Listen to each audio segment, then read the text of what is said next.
दोस्तों, आज की हमारी कहानी है सास बहू के रिश्ते। बहुत सुंदर कहानी है, पूरी जरूर सुने। आइए कहानी को शुरू करते हैं। सुजाता ने अपने बेटे नील के लिए लड़की ढूंढने के लिए सभी रिश्तेदारों दोस्तों से कह दिया था। उसे एक बहुत अच्छी लड़की की तलाश थी। वह अपने पति राघव से इसी बात की चर्चा करती कि जब दुल्हन इस घर में आएगी तो घर कितना खुशहाल हो जाएगा। चांद सा टुकड़ा लाऊंगी अपने राजकुमार के लिए। नील से भी बार बार पूछती कि लड़की तुझे कैसी चाहिए, पर नील हंसकर टाल देता था। क्या मम्मी, अभी कहाँ, मुझे बहुत कुछ करना है। उम्मीद नहीं थी कि नील फोन पर अपनी पसंद की लड़की को चुनकर उसके सामने रिश्ते का प्रस्ताव ले आए। सुजाता के लिए ये एक बहुत बड़ा धक्का था। शाम को 2 कप चाय के साथ सुजाता अपने पति के पास बालकनी में बैठ गई। राघव ने पूछा, क्या हुआ सुजाता, आज चीनी डालना भूल गई क्या चाय में? अच्छा। सुजाता का ध्यान विचारों से हटकर चाय की तरफ गया। मैंने ध्यान नहीं दिया, अभी लाती हूँ। सुजाता चाय के लिए चीनी लेकर आई और चम्मच से कप में घुमाकर मिलाती जा रही थी। पता नहीं कैसी होगी नील की पसंद, हमसे घुलेगी मिलेगी कि नहीं। मन ही मन उधेड़ बुन में लगी थी। राघव ने कहा, बड़ी चुप चुप हो, क्या बात है? नहीं, ऐसा कुछ नहीं है। आज सुबह नील का फोन आया था। उसने बताया कि माँ, आपको लड़की देखने की जरूरत नहीं है, मैंने लड़की पसंद कर ली है। सुजाता के पति को जब उसने नील से पूरी बातचीत के बारे में बताया तो वो पूछने लगे कि अच्छा, कौन है लड़की, कहाँ से है, क्या करती है, कुछ पूछा नहीं तुमने? सुजाता ने जवाब दिया, नहीं, मैंने सोचा मिलकर बात करेंगे, कल आ रहा है। अगले दिन नील की पसंद का नाश्ता और खाना बनाकर फुर्सत से जैसे ही बैठी तभी नील आ पहुंचा। आते ही मम्मा मम्मा करता हुआ गले से लिपट गया। क्या बात है, आज बड़ा खुश है, सुजाता ने बोला। इस पर वो कहने लगा कि मैंने आपको माही के बारे में कल बताया था ना, यह देखिए, यह उसकी फोटो। कुछ घबराई नजरों से फोटो को देखने लगी। लड़की अच्छी थी, वैसे भी ना कहने का तो सवाल ही नहीं उठता था। नील की पसंद जो थी, पर अपने लिए अपनी तरह से रिश्तेदारों में जान पहचान की लड़के देखने की उसकी इच्छा हमेशा से रही थी। राघव ने सुजाता को इस बात के लिए पहले ही समझा दिया था कि नील को ही जिंदगी बितानी है, नील की पसंद ही माननी चाहिए। एक तरफ से सुजाता भी अपने मन को समझा चुकी थी और अपने बेटे की खुशी में खुश रहना चाहती थी। कैसी है मम्मा? नील ने उत्सुकता से पूछा। प्यारी है, कहाँ रहती है, क्या करती है? सुजाता ने जवाब देते हुए उससे कई सवाल कर डाले। माँ, मेरी कंपनी के पास एक कंपनी है, उसमें जॉब करती है। उसके घर में उसके मम्मी पापा और एक छोटा भाई है, आपसे मिलवाना चाहता हूँ। नहीं बेटा, तुमने पसंद कर ली तो हमने पसंद कर ली। उसके पापा ने कहा, इसके मम्मी पापा बात कर लें, फिर इस रिश्ते को आगे बढ़ा देंगे। नील ये सुनकर बहुत खुश हुआ और माही के मम्मी पापा का नंबर तुरंत अपने मम्मी पापा के दे दिया। कुछ दिन बाद दोनों का रिश्ता पक्का कर दिया गया। माही सांवले रंग रूप की ही थी, आंखें जरूर बड़ी थी, लेकिन उसे देखकर सुजाता को लगा कि मैं तो इससे अच्छी ढूंढ कर लाती। गोरी चिट्टी पर मन महसूस कर रह गई। सगाई धूमधाम से हुई, शादी भी हो गई, पर सुजाता को चिंता थी कि कोई मेहमान बहू के सांवले रंग पर ना कुछ बोल दे।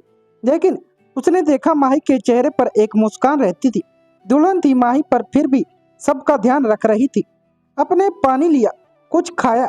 सब रिश्तेदार तारीफ करते नहीं थक रहे थे, पर माही ज्यादा बोलती नहीं थी। शायद उसकी आदत ही ऐसी थी, कम बोलना। सुजाता को माही से ज्यादा बातें करने का समय नहीं मिला। पहले मेहमान रहे, फिर वह हनीमून पर चले गए। वहां से लौटे तो दोनों की छुट्टियां खत्म हो गई थी और दोनों दिल्ली लौट गए। नील ने 2 कमरों का एक मकान किराए पर लिया हुआ था। माही और वह दोनों साथ ही निकलते थे। दोनों की ही कंपनी पास पास थी।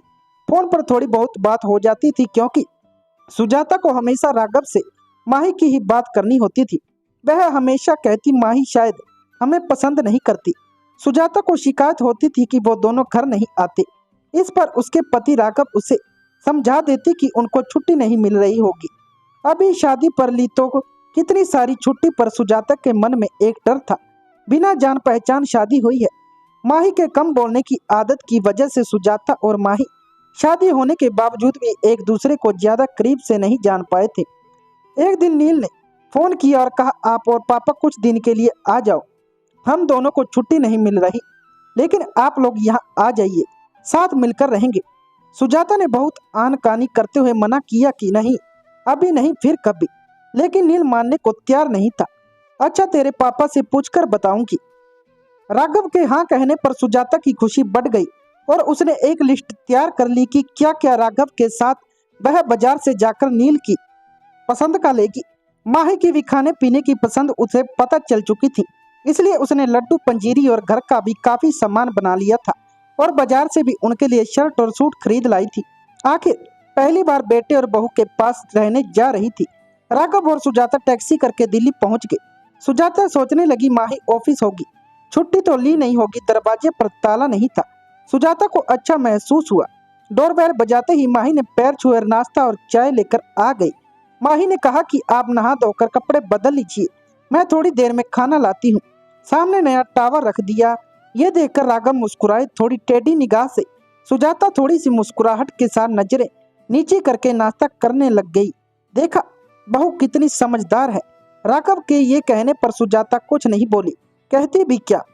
शाम को जब नील आए तो सब खुशी से मिले। सुजाता सामान दिखाने लग गई, सब खुश थे। नील, सुजाता और राघव बातें कर रहे थे। माही अपने इधर उधर के काम समेटने में लगी थी, बस एक छोटी सी मुस्कुराहट लिए। रात का खाना बाहर से ही ऑर्डर कर दिया था। सबने मिलकर खाना खाया। खा पीकर सब सोने चले गए। माही ने 2 चादर, एक जग पानी और गिलास सब रख दी था। सुजाता को मन ही मन खुशी हो रही थी। जैसा उसने सोचा था माही वैसी ही थी। घर को समझने वाली। अगले दिन ऑफिस था। नील बताता था कि दोनों कॉर्नफ्लेक्स खा कर जाते थे। सुजाता ने सोचा उन्हें कंपनी में मिल जाता होगा खाना, इसलिए कुछ ज्यादा खाकर नहीं जाते। उसने सोचा क्यों ना मैं अपने राघव के लिए कुछ बना लूं। तभी माही की आवाज से उसका ध्यान टूटा। माँ, नाश्ता रेडीमेड है, ढोकला नील ने बाजार से ला दिया था। सुजाता ने देखा माही नया सूट पहनकर तैयार थी। ये वो सूट था जो सुजाता लाई थी। माही ने आगे बोला, खाना बना दिए है, खा लीजिएगा। आपने दिए सूट ने माही को देखकर सुजाता को खुशी महसूस हुई कि माही ने दिए का मान रखा। सुंदर लग रही हो माही, सुजाता ने धीरे से कहा और तुरंत बात पलट दी। अरे मैं बना लेती नाश्ता। माही ने कहा, नहीं माँ, आप क्यों काम करेंगी। अच्छा चलते हैं, कहकर गले लगकर ऑफिस के लिए निकल गई। सुजाता ने माही की आंखें पढ़ ली थी कि बिजी होने पर भी छोटी छोटी बातों का ध्यान रख रही थी माही। राघव सुनो। सुजाता ने अपने गालों पर हाथ रखकर कहा, मुझे माही के गले लगने का स्पर्श देर तक महसूस हो रहा है।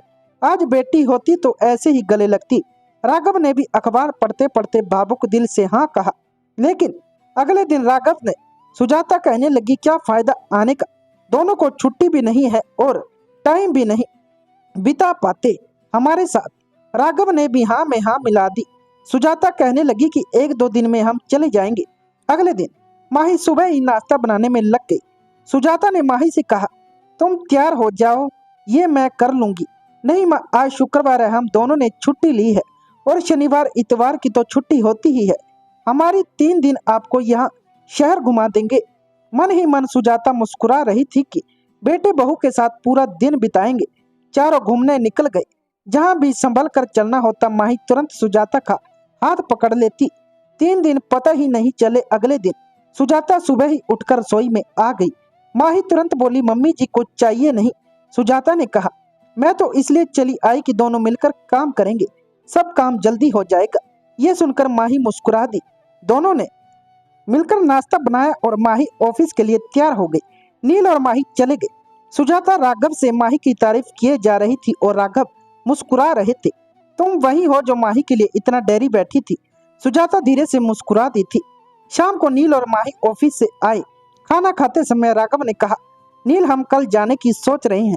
नील ने कहा, अभी तो कुछ और दिन, अभी तो खूब मन लगा रहा है, आप अकेला तो महसूस नहीं कर रहे।